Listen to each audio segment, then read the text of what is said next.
ଥରେ ଯୀଶୁଖ୍ରୀଷ୍ଟ ତାଙ୍କ ଆର୍ଥଲି ମିନିଷ୍ଟ୍ରି ସମୟରେ କେତେକ ଶାସ୍ତ୍ରୀ ଫାରୁସୀମାନଙ୍କ ସହିତ ସାମ୍ନା କରିଥିଲେ ଏବଂ ସେଠାରେ ସେ ଏକ ଭୟାନକ ପାପ ବିଷୟରେ କହିଥିଲେ। ସେ କ୍ଷମା ନ ମିଳିବା ଭଳି ଏକ ଭୟାନକ ପାପ ବିଷୟରେ ସଚେତନ କରିଥିଲେ, ଯାହାକି ପବିତ୍ର ଆତ୍ମାଙ୍କ ବିରୁଦ୍ଧରେ ନିନ୍ଦା ରୂପକ ପାପ ଥିଲା। ଯୀଶୁ କହିଥିଲେ, ଯିଏ ଏହି ଭୟାନକ ପାପ କରିବ ତାହାକୁ କେବେ ମଧ୍ୟ କ୍ଷମା ମିଳିବ ନାହିଁ। ଇହ ଯୁଗରେ କି ପର ଯୁଗରେ ବି ତାହାକୁ କ୍ଷମା ଦିଆଯିବ ନାହିଁ। ଏହି କ୍ଷମା ପାଇବା ନିମନ୍ତେ ଅଯୋଗ୍ୟ ରୂପକ ପାପ କ'ଣ ଥିଲା?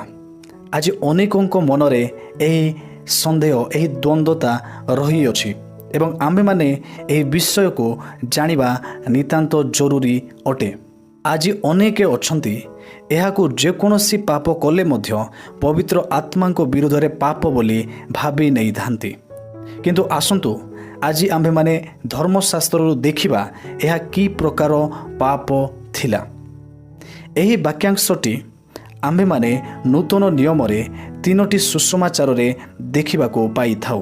ମାଥ୍ୟୁ ଲିଖିତ ସୁସମାଚାର 12 ପର୍ବର 22-32 ପଦ, ମାର୍କ ଲିଖିତ ସୁସମାଚାର 3 ପର୍ବର 20-30 ପଦ ମଧ୍ୟରେ ଏବଂ ଲୁକ ଲିଖିତ ସୁସମାଚାର 12 ପର୍ବର 8-10 ପଦ ମଧ୍ୟରେ ଏହି ବାକ୍ୟାଂଶଟି ଦେଖିବାକୁ ପାଇଥାଉ।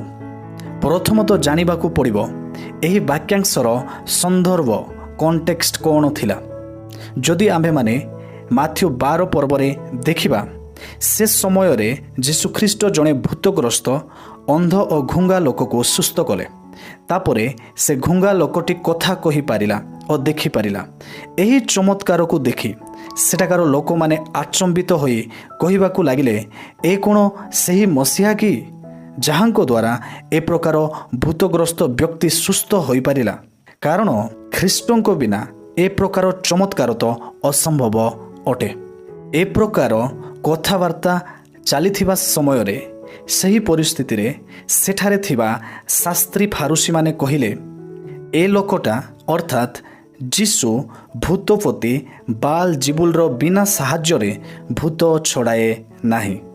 ସେମାନେ ଯୀଶୁଖ୍ରୀଷ୍ଟଙ୍କ ସେହି ଆଶ୍ଚର୍ଯ୍ୟ କର୍ମକୁ, ଯୀଶୁ ଯେ ଭୂତପତି ସାହାଯ୍ୟରେ ସୁସ୍ଥ କଲେ, ଭୂତ ଛଡ଼ାଇଲେ ବୋଲି ଯୀଶୁଖ୍ରୀଷ୍ଟଙ୍କୁ ନିନ୍ଦା କରିବାକୁ ଲାଗିଲେ।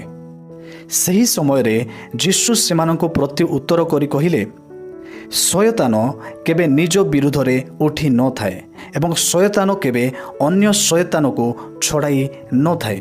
ଯଦି ସେମିତି ହୁଏ ତାହେଲେ ତ ସେମାନଙ୍କ ମଧ୍ୟରେ ବିଭକ୍ତ ହେଲାଣି, କିନ୍ତୁ ସେପରି ନୁହେଁ।